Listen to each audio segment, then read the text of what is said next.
Muy buenos días, buenas tardes o buenas noches. En este video voy a estar hablando sobre los aspectos fundamentales de las normas para la elaboración y presentación de trabajos de investigación de la Universidad Fermín Toro. Y lo primero, que una de las primeras cosas que podemos encontrarnos en estas normas de la Universidad Fermín Toro es un título que lleva por nombre de los proyectos de investigación.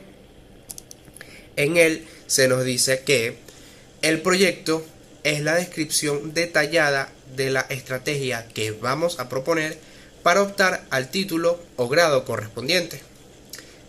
La normativa establece requisitos claros para la presentación del proyecto, diferenciando entre dos tipos de enfoques. El primero, que es el enfoque cuantitativo, el cual se centra en el problema, en los objetivos, en la justificación, en el marco teórico y el marco metodológico. Y el otro enfoque es el enfoque cualitativo, que inicia con la situación objeto de investigación o primer momento y pasa por las inquietudes del investigador, los propósitos, el abordaje teórico y el abordaje metodológico, que incluye la contextualización ontológica y epistemológica del método. Otro punto a destacar es que el proyecto de investigación no debe exceder las 40 páginas, incluyendo las páginas preliminares. Y una vez se apruebe el proyecto, se elabora la versión final.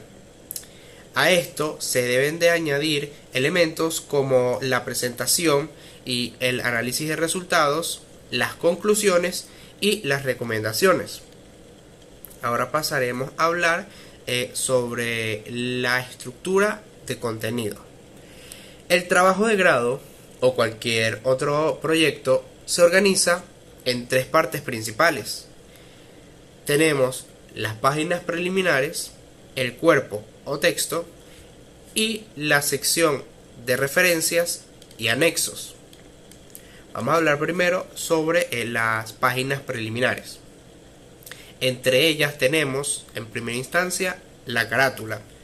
Esta es la primera página del trabajo e incluye la información esencial, como serían el logo de la universidad, el vicerrectorado académico, el decanato o la facultad y la escuela.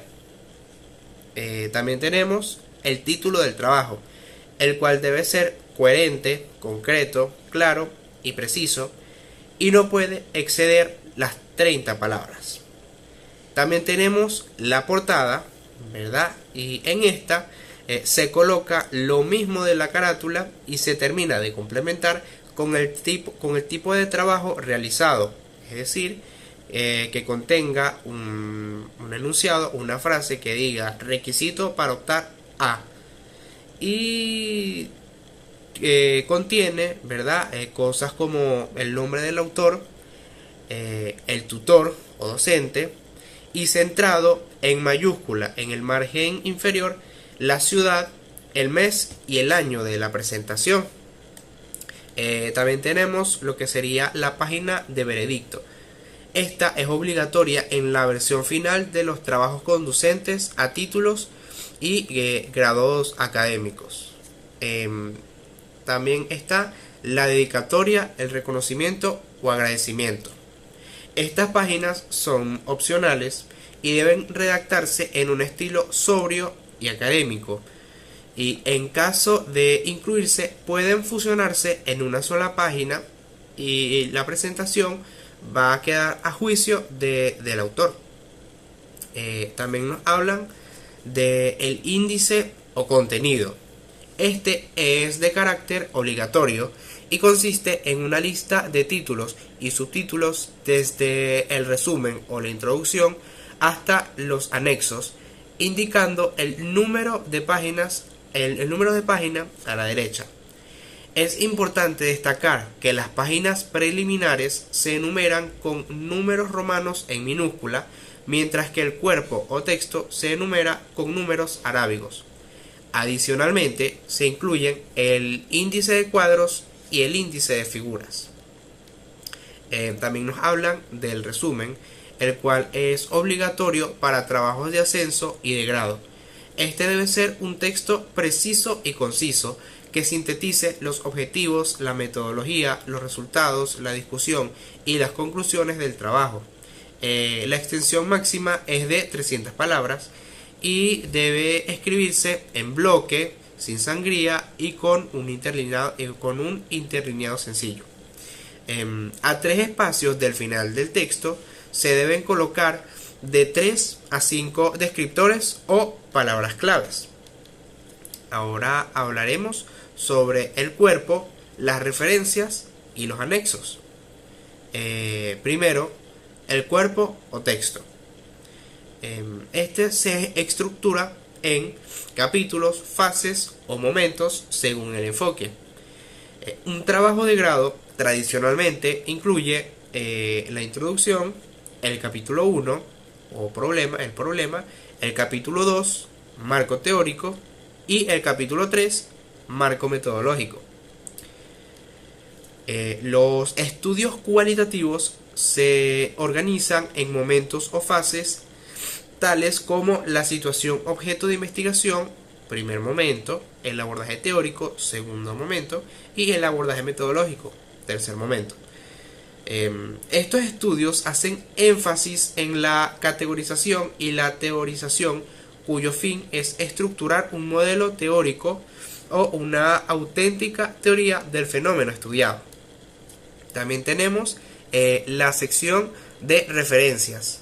Esta es obligatoria y lista todas las fuentes, ya sean impresas, electrónicas o audiovisuales, que han sido citadas en el texto. Se deben presentar en estricto orden alfabético por autor e incluir el año de la publicación, el título y los datos que permitan su identificación y su búsqueda. Finalmente están los anexos, que son el material complementario que apoya o prueba la investigación. Cada anexo debe anunciarse en una hoja posterior a las referencias con la palabra anexos. Estas se identifican secuencialmente, es decir, anexo A, el título del anexo, anexo B, etc. Y también deben ser explícitamente mencionadas dentro del cuerpo del trabajo. Ahora vamos a hablar sobre los aspectos formales. En primera instancia tenemos el lenguaje y estilo.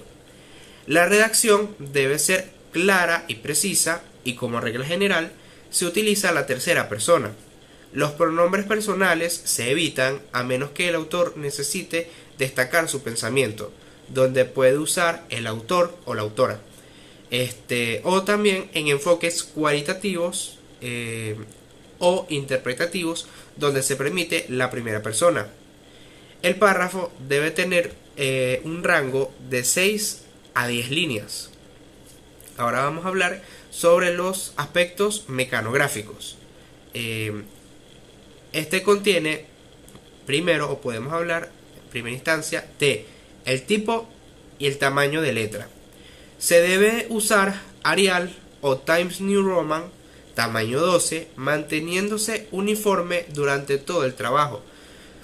Va a exceptuarse en casos como, por ejemplo, en los títulos de primer orden, que son de tamaño 14, y en la palabra anexos, que es de tamaño 16.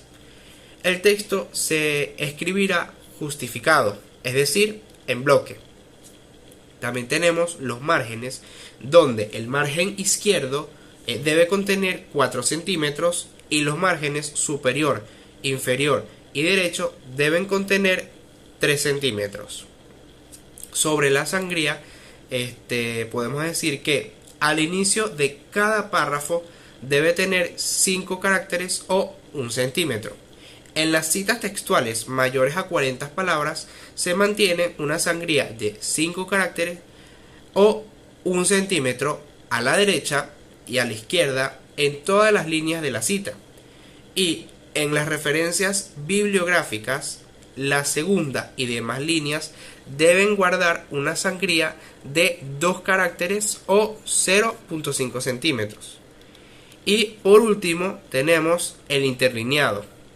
En estos se utilizan espacios de 1.5 entre líneas y párrafos en el texto general. Sin embargo, se utiliza espacio sencillo en títulos, resúmenes, citas textuales mayores a 40 palabras, referencias bibliográficas y anexos.